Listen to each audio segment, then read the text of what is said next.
Hey awesome people, this is Sherwin. Welcome back to my channel. In this video, we are going to talk about informative speech.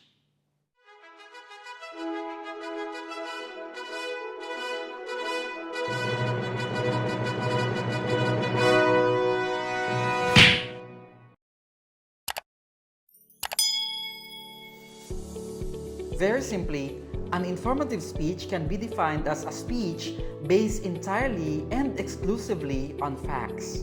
It basically conveys knowledge. This is a task that every person engages in every day in some form or another. Whether giving someone driving directions, explaining the homework to a classmate, or describing the plot of a movie to friends, people engage in forms of informative speaking daily. Secondly, an informative speech does not attempt to convince the audience that one thing is better than another. It does not advocate a course of action. This speech is 5 minutes long. However, your teacher may ask you to do a shorter speech or a longer speech. So, always listen to your teachers. You will gather information about your topic from different sources such as the internet, YouTube, newspapers, magazines, books, and more. In your speech, you are expected to include information from your sources. You may use referencing phrases such as, in his article, Dr. Alex says that. Based on research done by Dr. Ali, according to the World Health Organization, in delivering informative speech, you are allowed to bring note cards to help you remember the points. Please note that in your delivery, teachers will be looking at the following. Attention getter, thesis statement, preview, main points, review of main points, residual message, language, transitions, body language such as eye contact, gesture, and posture, preparation, vocalization such as volume, articulation, rate, pitch, and pauses. I have prepared an informative speech as an example. Watch the video and try to identify the parts by filling in the speech outline.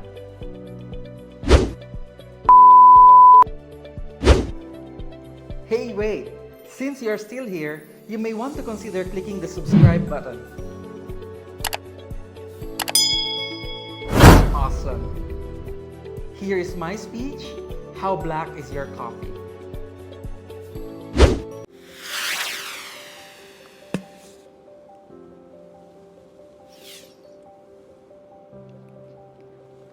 I like my coffee black. Super black. Don't you just love a cup of coffee in the morning? And perhaps another cup while hanging out with your friends? I drink a lot of coffee. And I know you do too. So you must be wondering how this black liquid might affect our health. This inspired me to do some research on the subject. Today, I'd like to give you some of the facts about caffeine and its effects on your body. I may not cause you to change your coffee consumption, but at least you'll be better informed about what you are putting into your body. I'm going to talk about the beneficial effects of caffeine, the negative effects of caffeine, and discuss what are considered to be safe levels of caffeine consumption. Let's start with the good news. First, caffeine, which comes from the leaves, seeds, and fruits of about 63 different plants, is well known as a stimulant. That's why people drink it, right? Researches done by Capelletti and Associates show that caffeine is a stimulant, which means it increases activities in your brain and nervous system. It also increases the circulation of chemicals such as cortisol and adrenaline in the body. In small doses, caffeine can make you feel refreshed and focused. Caffeine does help you wake up and feel more alert, and it has been shown to increase attention spans. This is a beneficial effect for people who are driving long distances and for people who are doing tedious work. Second, caffeine reduces the risk of depression. Based on the research done by Harvard Medical School professor Dr. Alan Levitin, coffee consumption is associated with a reduced risk of depression. Dr. Levitin performed meta-analysis of a variety of current research available on the topic and included over 300,000 participants and more than 8,000 of those experiencing depression. Dr. Levitin found that those who consumed higher levels of coffee were at lower risk of depression than people who consumed less or no coffee. On the other hand, caffeine has some negative effects. The negative effects of caffeine are largely dependent on how much you consume. When consumed in small quantities, for example, when you have 1 cup of coffee or 1 soda, caffeine can increase your heart rate, cause you to urinate more, which can cause dehydration, and prompt your digestive system to produce more acid. Winston and Associates conducted a study on the neuropsychiatric effects of caffeine, and they found out that extremely high daily intakes of 1,000 milligrams or more per day have been reported to cause nervousness and anxiety in most people. In addition, too much caffeine can make it difficult to get enough restorative sleep. Clark and Landau's study has found that higher caffeine intake appears to increase the amount of time it takes to fall asleep. It may also decrease total sleeping time, especially in the elderly. When larger amounts of caffeine, over 600 milligrams per day, are ingested over long periods of time, they can cause sleep problems, depression, and digestion issues. So, what are considered to be safe levels of caffeine consumption?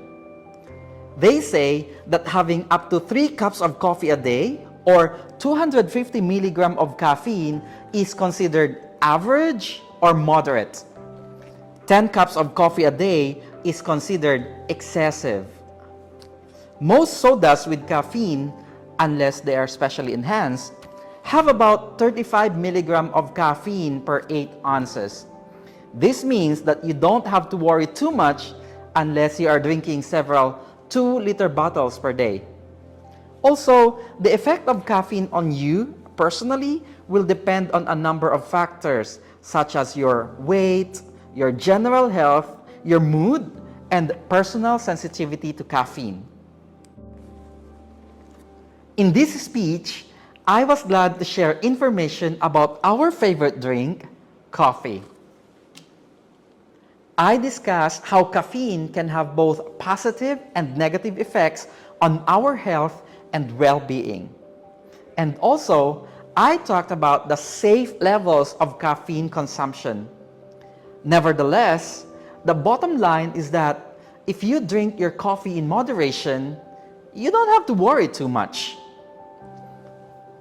So, the next time you are wondering whether or not you should have that second cup of black coffee to perk you up or relax, at least now you know what it will and won't do for you.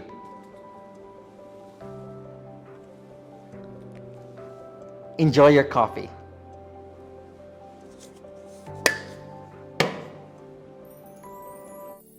There you have it.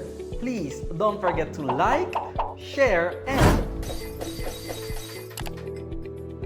subscribe to my channel. Stay awesome.